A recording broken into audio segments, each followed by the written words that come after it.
Welcome to tonight's broadcast 77. Tonight's story is called The Second Key. I wasn't supposed to have a second key. When I moved into the apartment, the landlord made that very clear. One key only, he said. Old building, locks are sensitive. At the time, it didn't seem strange. The place was cheap, quiet, and close to work. And that's all I cared about. The first week was normal. The second week, things started to feel off. It began with small things. I'd leave a cabinet open and come back to find it closed.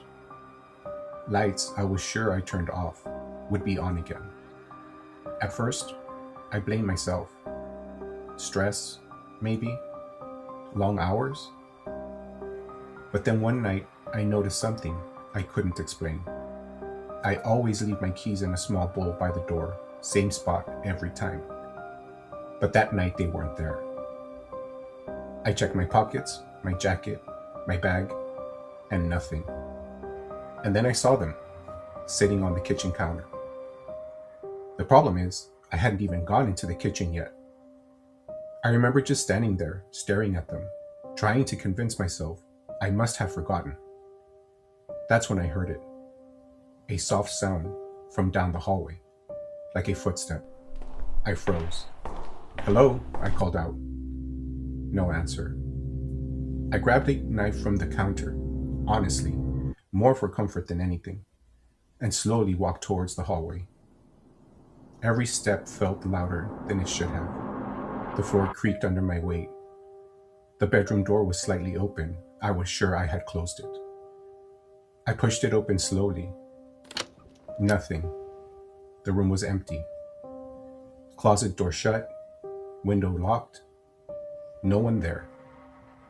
I let out a breath I didn't realize I was holding. "Get it together," I muttered.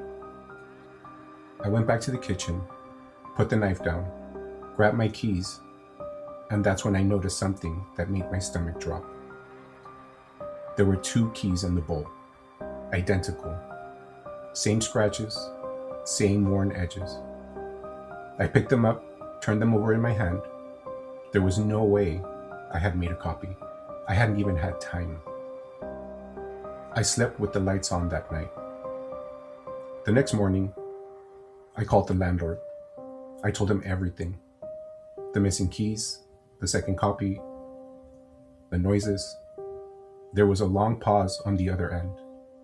Then he said something that didn't make me feel better. "You sure it wasn't there before?" "Yes," I said, "I'm sure." Another pause. "That's not possible." I waited for him to explain, but he didn't. Instead, he said he'd come by later to check the locks. I almost left for work, but something told me not to. I stayed. Around noon, I heard the front door handle jiggle. I walked over and opened it. The landlord was standing there, but he looked confused. "Didn't you just let me in?" he asked. "What?" "I knocked, you opened the door, and then you walked back inside. I thought you were grabbing something." I felt a chill run down my spine. "I've been here the whole time," I said. "I didn't open the door." He stared at me for a second, then laughed it off. "Must have been someone else in the hallway," he said, "even though there are no other apartments on my floor."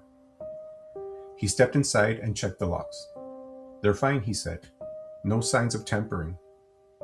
I showed him the second key. He didn't touch it, he just stared at it. "You should only have one," he said quietly. "I know." He nodded slowly, then headed for the door. "If anything else happens, call me." That was it. No explanation, no reassurance. That night, I decided to test something. I placed both keys in the bowl by the door, then I took a photo of them. I made sure everything else in the apartment was exactly how I left it. Cabinets closed, lights off, bedroom door shut. Then I sat on the couch and waited. Hours passed, and nothing. I almost felt stupid. Around 2:30 in the morning, I started to drift off. That's when I heard it again. A soft, metallic sound, like keys moving. My eyes snapped open, but I didn't move. I didn't breathe. I just listened. The sound came from the front door. Slowly, I turned my head. The bowl was in view, and I could see them. The keys. They were moving, not falling, not sliding, lifting, like someone invisible was holding them. One of the keys rose out of the bowl and disappeared. The other dropped back with a soft clink. I couldn't move. My whole body felt frozen. Then, I heard the front door unlock. The handle turned slowly. The door creaked open, and someone walked in. I couldn't see it, but I could hear it. Heavy, deliberate footsteps moving across the floor, closer and closer to me. I shut my eyes tight, pretending to be asleep. The footsteps stopped right in front of me. I felt it there, standing over me, watching. The air felt wrong and heavy, like something was pressing down on my chest. Then I heard it, my own voice, right next to my ear. Don't move. Tears started forming in my eyes, but I kept them shut. The voice whispered again. I had to make another key. I don't know how long it stood there. Minutes, maybe longer. But eventually, the footsteps moved away. I heard the door open again, then close. Silence. I didn't sleep after that. As soon as the sun came up, I packed everything and left. I didn't even tell the landlord.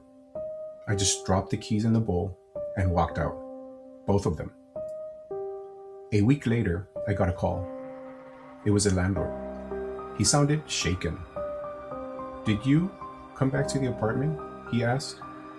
"No," I said. "Why?" There was a pause.